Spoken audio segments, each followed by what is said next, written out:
এবছর পয়লা ফাল্গুন শ্রী শ্রী রামকৃষ্ণ কথামৃতের 125 বছরে পদার্পণ করবে। তাকে মাথায় রেখে আমাদের স্মরণিকা হয়েছে, আর গীতিয়া লেখও তার কথা রেখেই আমরা সেই কথা মাথায় রেখেই আমরা আজকে এই গীতিয়া লেখও আয়োজন করেছি।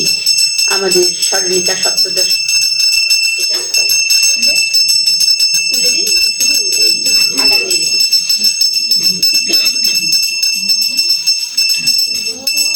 সপ্তদশ সংখ্যা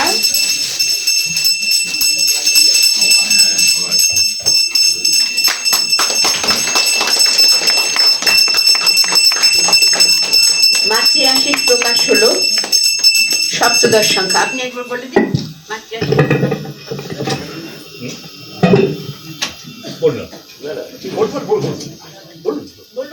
সপ্তদশ বলুন।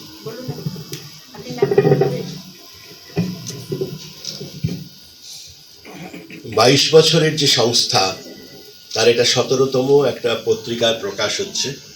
মায়ের আশিস আমাদের উপর আছে, এই মাতৃ আশিস 17 বছর ধরে চলছে, বেশ ভালোভাবেই চলছে। প্রথম যে বছর অনুষ্ঠান হয় 2004 সালে ছাত্রমঙ্গল সমিতিতে যে অনুষ্ঠানটা হয়েছিল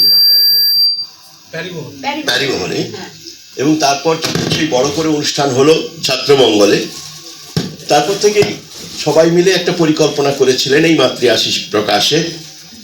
দিনে দিনে মাতৃ আশিসের শ্রীবৃদ্ধি হয়েছে, আজকে যেখানে গিয়ে পৌঁছেছে তা যথেষ্ট আকর্ষণীয়, এবং আমাদের যে সংঘ, আমাদের যে সংস্থা, সেখানে এটা যথেষ্ট প্রশংসিত হয়েছে।